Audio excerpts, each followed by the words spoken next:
আউয়াল আলিম হইতে রে ছুটল বাজান এক নূরের রিফুয়ারা, ওই নূরেতে দেখা গেছে আদম চেহারা। ইন্নাল্লাহ খালাকা আদম হাদিসে প্রমাণ তাহার, দেখ না ছায়া ওই দেখা যায় আল্লাহ পরওয়ার রে বন, দেখ না ছায়া ওই দেখা যায় আল্লাহ পরওয়ার। এই চোখ দিয়ে না, এই চোখটা তখন, এই চোখের মধ্যে যখন আল্লাহর বাসিরুন আইসা পড়বে, আল্লাহর বাসিরুন আইসা পড়বে, বাসরুনের মধ্যে যখন আলিমুন আইসা পড়বে, আলিমুন কোথায় থেকে আসবে? আলিমুন মানে মুরিদুন থেকে, মুরিদুন যখন আলিমুন নিয়া বাসিরুন হইয়া যাবে, তখন খোদার চোখ দা খোদাকে দেখা যাবে। কথা বলছো? তখন দেখা যাবে। দেখো, যে মেয়ের সন্তান মারা গেছে তার কান্না আর যে মেয়ে তার বান্ধবী তার কান্না এক জিনিস না, দুইটাই কান্না এক জিনিস না, দুইটাই কান্না এক ভাব না। একটা সান্ত্বনার ভাব, একটা জ্ঞান বুদ্ধির ভাব, আর একটা হৃদয় দিয়ে উপলব্ধি করতেছে। কথা বলছো? তো বাসিরুন যার খুলে যাবে, সেই উপলব্ধি করতে বুঝতে পারবে যে আল্লাহ কেমন। রূপ তো অবশ্যই আছে, আছে না? অনেকে কত কিছু বলছে, এই জুব্বা হিসাবে আল্লাহ তাআলা, এই জুব্বার মধ্যে আল্লাহ ছাড়া কিছু না। এটা মোল্লার জুব্বা না, আল্লাহর জুব্বা। আল্লাহর জুব্বাটা কি? এই আরফেল ওজুদ ফিজিক্যাল বডি। এটা কি বলছি? এই হিজাবটা কিসের তৈয়ার? এই জুব্বাটা কিসের তৈয়ার? আল্লাহর নূরের তৈয়ার। এই হিজাবটা নূরের তৈয়ার, যাকে হাকিকতের ভাষা, তরিকতের ভাষায়, মাওলা আলীর ভাষা যাকে বলা হয় শরীয়ত। শরীয়ত কেন? এই হিজাবটা হলো ঢাকনা। কিসের ঢাকনা? তৌহিদের ঢাকনা। তৌহিদের ঢাকনা দেখেই, ঢাকনা সরা শব্দের অর্থ হলো ঢাকনা, আইন, বিধি, বিধান, আর তে অর্থ হলো তৌহিদ। এই তৌহিদের ঢাকনার নাম হলো শরীয়ত।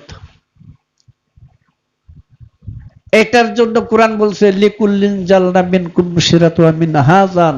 সূরা মায়েদার 48 নম্বর আয়াতে বলছেন, আল্লাহ যে শরীয়ত দিলেন, এই শরীয়ত মোল্লার শরীয়ত না। ওই শরীয়ত কিন্তু নূরের তৈয়ারি, শরীয়তকে চোখে দেখা যায়। ওই শরীয়তের মধ্যে স্বয়ং আল্লাহ নিজেই আছে। ওই শরীয়তের মধ্যে আল্লাহ নিজে আছেন, কিন্তু বেলগায়েব এখানে একিন আছেন। তাকে চিনতে দেওয়াই হলো তরিকতের কাজ, তাকে দেখতে দেওয়া হইলো হাকিকতের আয়না লিখিনের কাজ, তাকে চিনতে দেওয়া হইলো হকুল লিখিনের কাজ। যখন হুয়া লিখিনার হকুল লিখিন এক দরজার মধ্যে দেখা গেল, তার হুয়া লিখিন হয়ে গেল। এখন খোদা দর্শন এসে চোখের ভিতরে এসে বলবো, বোঝা যায়? আমি যা বলি এলএমটি ধরে রাখো, কাজে লাগবে, দিলের আলো ফুটবে। আর যদি মুদ্রার মতো ঘুমাও তাহলে বড় বিপদ হবে, আগে বইলা দিই। মানিকগঞ্জে জিতকার দেওয়ান, আমি তো পুরাটা জানি না, একদিন একটা গান লিখছিলেন, থেকরে মন সচেতনে জ্ঞান নয়নে ঘুমায়ও না, থেকরে মন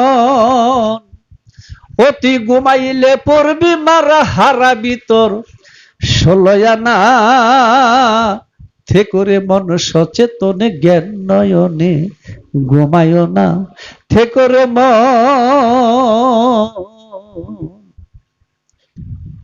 ঘুম কাকে বলে? কাজেই মন দিয়ে কথা শুনবো, ধরে রেখো, খেয়াল করো। দুইটা জিনিস মাথাত নিও না, মোল্লাকে বক বক এগুলি মাথাত নিও না, ওগুলো অন্ধ, ওগুলা অন্ধ, বুঝো না? উত্তর ভারতের এক ভক্ত মেয়ে সমিতিতে টাকা দিয়ে গেছে, লেখা রাখছে, আমার তো মন থাকবো না, 500 টাকা। তো আমি দিলাম সালমারে, কাগজটা লেখা আছে না 500 টাকা? হ্যাঁ হ্যাঁ, পাইছে না? পায় নাই? হ্যাঁ, কাগজে লেখা দিলাম 500 টাকা, পাইছে? আর এটা কেমন? আমি লেখা দিছি তো, ব্যাকল দেখছি না, আমি 500 টাকা লেখা দিছি। তাহলে আমি কি করতাম? এই কাগজের দাম আছে যে পর্যন্ত আমি টাকা না দিব। তো কোরআনে সব লেখা আছে, বস্তুটা দেখাইব কে? সব কোরআনে লেখা আছে, বস্তুটা দেখাইব কে? যে তার ভিতরের ভেদ জানে না ও আলেম না জালেম হবে। কোরআনের ভেদ যে বুঝে না, হয়তো স্লিপ লেদুর ভরতেছে, চেয়ারম্যানে স্লিপ দিছে 20 কেজি গম দিতে হইব, বাস এটা মাথাত করে হলিয়ে গেছে বাড়িতে নিয়ে এটার পাত্রের ভিতরে থিয়ে দিছে এত বড়। হ্যাঁ, চলবো না? কেন লেখা আছে তো 20 কেজি, এটা মাথাত করে আনতে আছে, বাড়ির থিয়ে দিছে। এটা কি কাম লাগবো? হ্যাঁ, এটা এক জায়গায় কামে লাগবো। এটা নিলে এটা রাখিয়া দিব, দিয়া কি করব? 20 কেজি গম দিয়ে দিব, এইটা এর কাম লাগবো। কোরআনে সব লেখা আছে, সব লেখা আছে। এটা আনবো কে? বস্তুটা দেখাইব কে? বুঝো নাই? কে দেখাইবো যে এই যে কত কথা কোরআনের, কোরআনের কথার শেষ আছে। কাজী এই কোরআন পুরা যে নিজকে চিনে নাই, এ হলো 1 নাম্বার মূর্খ, জাহেল। সে হলো মূর্খ, জাহেল। আর জাহেল হলো পশু আত্মার খাসিয়ত। জাহালত তাকাব্বর কাহার কুহর কিনা, পশু আত্মার স্বভাব। কথা বুঝছো?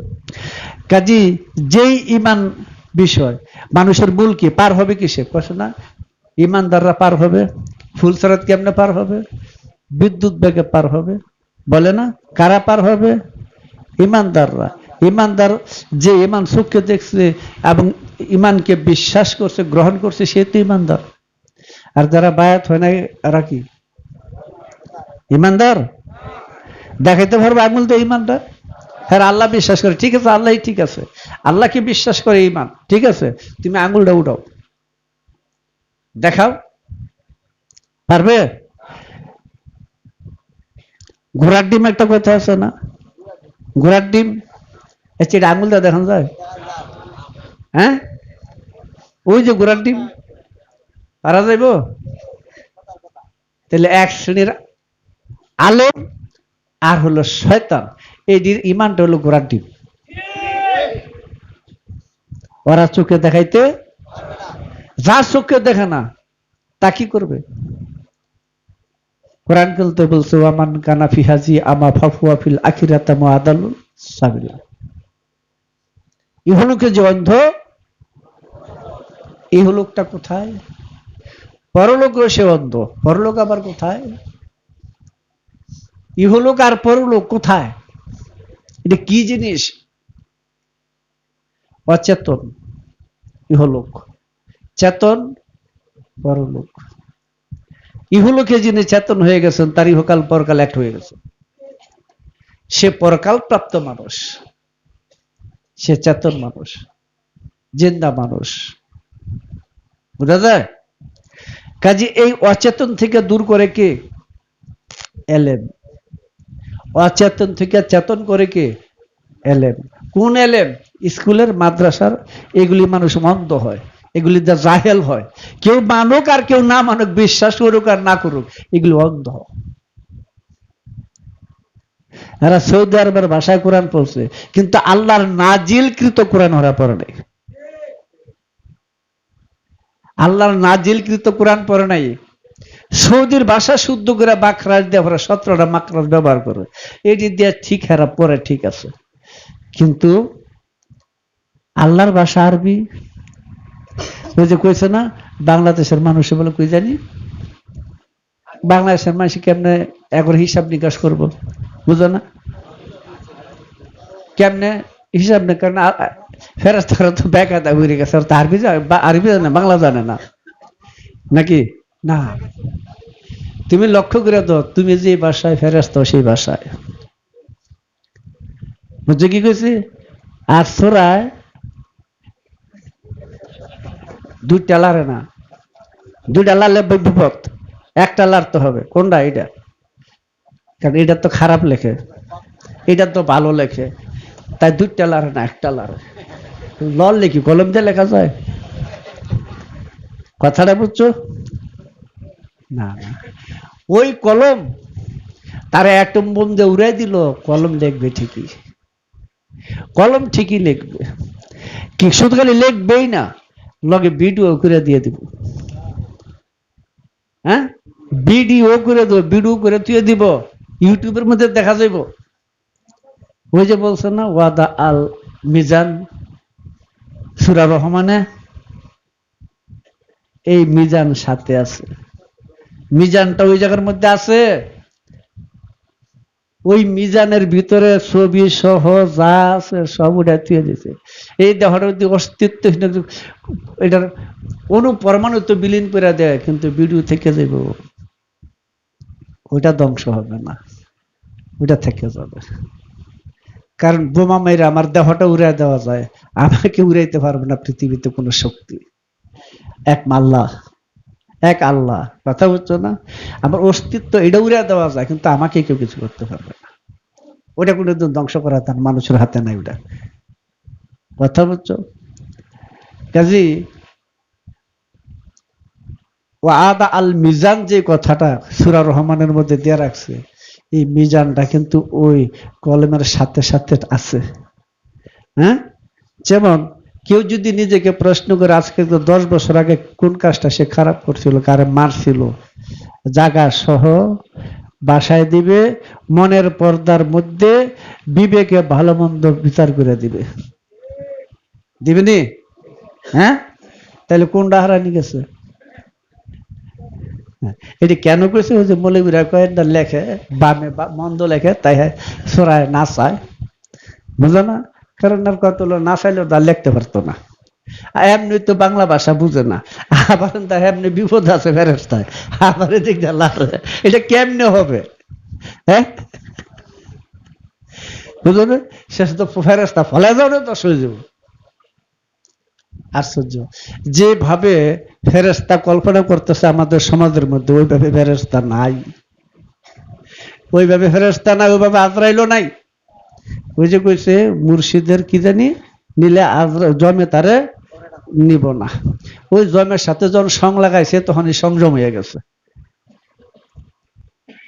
বুঝো নাই? কিন্তু আশ্চর্য, আসমানি জগতের দিকে তাকায় দেখো, গুরুর আর এক নাম আজরাইল,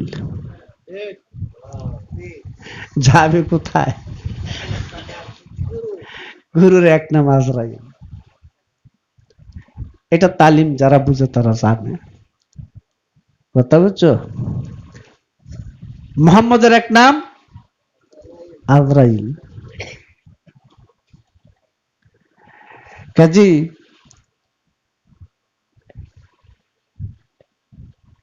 এই ইমানটা, সেই যে মোহাম্মদী জগৎ আজরাইল বললাম, ওইখান থেকে আরো 2টা ধাপ অতিক্রম করে বাশারিয়াতের মধ্যে এসে ইমানের সুরত প্রকাশ পেয়ে গেছে নাকি? একটা রূপ হলো বাশারিয়াত, আরেকটা কি মালাকি, আরেকটা কি হাকিকি। আমরা অন্যভাবে ধরি তালিম তালকিনের ভিতরে নবুয়তি রূপ, হ্যাঁ, আসমানি রূপ, বেলায়েতি রূপ, 3 জগৎ। পাক পাঞ্জাতনের 15টা হালিয়ত, পাক পাঞ্জাতনের 15টা হালিয়াত আছে। ওই 5 দূর যখন একত্র হয়ে গেল, 5 দূর যখন একত্র হয়ে গেল, দেখা গেল ইমানের সুরত প্রকাশ পেয়ে গেছে, কথা বলছো? যেমন বলছি কিছুদিন আগেও, আমরা জানি আশহাদু আল্লা ইলাহা ইল্লাল্লাহু ওয়াহদাহু লা শারিকা লাহু ওয়া শাহাদু আন্না মুহাম্মাদান আবদুহু ওয়া রাসূলুহু, 5টা হু। এই 5টা হু পাক পাঞ্জাতন। পাক পাঞ্জাতনের 5টা কর্ম, 5টা নামাজ, ওয়াক্তীয় নামাজ না। এটা পরবর্তীতে রাসূল প্রবর্তন করছেন, কোরআনের না। ওই পাক পাঞ্জাতনের 5টা কর্ম নামাজ। সেই পাক পাঞ্জাতনের 5 নূর একত্রে করে কলিমা শাহাদাত তৈরি করছে। 5 নূর একত্রে কলিমা শাহাদাত তৈরি করছে, যাকে বলে শাজারাতুল ইয়াকিন। কিসের গাছ? হ্যাঁ, বিশ্বাসের গাছ। হ্যাঁ, বিশ্বাসের আবার গাছ আছে নাকি? যেমন সুন্দরী কাঠ, সুন্দরবনে সুন্দরী কাঠ আছে, তাই তো সুন্দরবন। একিনের আবার কাঠ আছে নাকি, গাছ আছে নাকি? ফাইরে ফিরে কাঠ বানানো যায় কিনা? একিনের গাছটা কি? এই মানুষ স্বয়ং নিজে, যেই গাছে এখনো নবী মুর বেশে বসা, পাক পাঞ্জাতন যেই গাছে বসা। কাজী এই হু, 5টা হু, একটা হু 5টা অবস্থায় 5টা নাম ধারণ করে একিনের সুরত প্রকাশ করে দিছে, যার নাম শাজারাতুল ইয়াকিন। 2 নম্বর খণ্ডে দেখবে একটা গান আছে, শাজারাতুল একিনের গাছ চিনরে। 2 নম্বর খণ্ডে মানে গাছটা, এই গানটা আছে, ওটার মধ্যে দেখতে পাবে, ওটার একটা বর্ণনা দেওয়া আছে। বলা হয় 30টা পাতা, 30টা পাতাই আছে, 5টা ঢাল, তাও ঠিক আছে নাকি? কাজী ইয়াকিন বিশ্বাস, ইমান। যারা না দেখা ইমান ইমান করতেছে তারা হবে শয়তানের বান্দা, আর যারা ইমানকে দেখা ইমান আনছে, আচ্ছা মানুষ তো বাজারে গেলে চাউল কিনতে গেলে 2টা দোকান দেখে, দেখে না? ভালো মন্দ দেখে না? ইমানটা কি জিনিস এটা বুঝে না। আর ইমান তো দেখার জিনিস। ইমান ইমান আরে আমার হাতে যদি চুম্বক থাকে, এই চুম্বক লোহাতে যদি ঘষে, তাহলে ওই চুম্বকের মধ্যে, লোহার মধ্যে চুম্বকত্ব সৃষ্টি হয়। আন্তাজে ঘষলে হবে না, এটার উত্তর মেরু দক্ষিণ মেরু এইভাবে ঘষতে হবে। এইভাবে ঘষলে এটার মধ্যে চুম্বকত্ব সৃষ্টি হবে। এটা যদি ওইখানে না ঘষা ফলতে ফাঁসার মধ্যে ঘষে, এটা চুম্বক হইব? হ্যাঁ, কাজী চুম্বকত্ব প্রকাশ পাওয়ার কি একটা জায়গা আছে না? হ্যাঁ, তদ্রূপ প্রত্যেকটা মানুষের মধ্যে মুক্তির ইমান আছে, কিন্তু সেটা সে খুঁজে পায় নাই। ওইটা পাই গিয়া কখন? একজন মুর্শিদের প্রতি সেই ইমানটা যখন প্রয়োগ হয়, তখন। ওই যে বলছে না, মাইয়াদুল্লাহু ফাহুয়াল মুহতাদ, আল্লাহ যাকে পথ দেখান সে পথ পায়। কেমনে পথ দেখায়? তিনি তো আবার কইয়া দিয়েছেন, ওয়ামাদিন ফালাম তাজিদ আল্লাহুম ওয়ালিম মুর্শিদান, বলছে না? ওয়ালিম মুর্শিদান যে কথাটা বলছে, এখানে কি জিনিস আছে? বলছে যে প্রবৃত্তির অনুসারে চলে, নিজ খায়েশের অধীনে তো চলে, সে কখনো মুর্শিদ পাবে না, নাকি? তাহলে মুর্শিদ না পাওয়াটা কি? আল্লাহর হেদায়েতের থেকে বাইরে। প্রথম আয়াতের প্রথম কইছে আল্লাহ যাকে পথ দেখান সে পথ পায়। আল্লাহ যখন পথ দেখায় তার প্রমাণটা কি? তার কোন একটা মুর্শিদের প্রতি তার বিশ্বাস ভক্তি জেগে উঠবে। ওই সেই বিশ্বাস ভক্তি যদি নিজ প্রবৃত্তির ইচ্ছা আকাঙ্ক্ষার কামনার বাইরে যায়, ওই মুর্শিদের অনুগত হয়ে যায়, তখন সে সৎপথ প্রাপ্ত হয়। হ্যাঁ, ওই মুর্শিদ যে হইল তখন ইমান। আল্লাহ তো নূর। আল্লাহ কোন নূর? তিনি জমিনের নূর, তিনি আসমানের নূর, নাকি? হ্যাঁ, আল্লাহু নূরুস সামাওয়াতুল আরদ, আল্লাহ হলেন আসমান জমিনের নূর। এই নূর ধরা যায় না, ছোঁয়া যায় না, বেমেসাল লাসানি, এটা অদৃশ্য হয়ে আছে, বোঝা যায় না? হ্যাঁ, সেই অদৃশ্য নূরকে দৃশ্যমান করার জন্য, ইমানের রূপ দেওয়ার জন্য, তাকে দেখা তার ইমানকে প্রতিষ্ঠিত করার জন্য বলে দিছে মাসালু নুরিহি। মাসালু নুরিহি মানে তার নূরের মেসাল কামিশকাতিন ফিহা মিসবাহুন, তাকে রাখা একটা বাতির মতো। এই বাতির রূপকে কি বুঝাইলো? বাতির মধ্যে যেমন হারিকেন, কাঁচ, আগুন, তেল, এই 4টে একত্র হয়ে কি হয়? এই 4টে একত্র হলে কি প্রকাশ পায়? আল্লাহ কি? নূর, আলো। নূর অর্থ হলো দেখা। কথা বলছো কাজী এইটা দিয়ে কি বুঝাইলেন? আমি একটা শুধু বলি, মানব দেহ আর নফস, স্বচ্ছ নফস, শুদ্ধ নফসকে কাছের তুলনা দেওয়া হয়েছে, যেটা থেকে রুহের জ্যোতি প্রকাশ পায়। রুহের জ্যোতি যখন প্রকাশ পায় যায় তখন ওই সুরত ওয়াসফুল আল্লাহ সুরত হয়ে যায়, বুঝলেন? তাহলে এখন এটা কোথায় আসলো? মানব স্তরে আসলো, শুদ্ধ মানবের স্তরে আসলো, নাকি পবিত্র মানব স্তরে আসলো, সাদিকিনের দরজা আসলো, আরিফে বিল্লাহর দরজা আসলো, উলিল আর উলিল আজমের মধ্যে আসলো, তারপরে পরকাল প্রাপ্ত মানুষের মধ্যে আসলো, প্রেরিত পুরুষের মধ্যে আসলো, অবতারের মধ্যে আসলো, নাকি? এখন সেই অদৃশ্য নূরটা কিন্তু এখন দেখা যায়। হ্যাঁ, দেখা যাবার মহামন্ত্রটা কি? দেখা যাবার মহামন্ত্রটা হলো লা ইলাহা ইল্লাল্লাহ। এই লা ইলাহা ইল্লাল্লাহকে দেখার মূল মন্ত্র কি? দেখবো এই মোহাম্মদ রাসূলুল্লাহ, মোহাম্মদ রাসূল আল্লাহ, তিনটা সত্তা বুঝা যায়।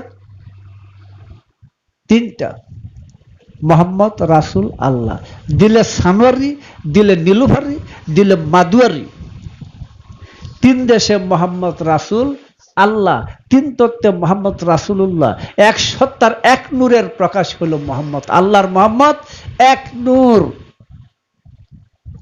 এর তো ঈমান আইসা পড়ল। এখন যাদের মধ্যে মুক্তির আল্লাহ পাক পথ দেখান, মুক্তির পথ দেখান, সে ও ইমানকে চোখে দেখে, দেখা যাইয়া তার কাছে আনুগত্য বায়াত হইয়া সে নিজে ইমানদার হইয়া আখেরে মুক্তি লাভ করে। বুঝা যায়?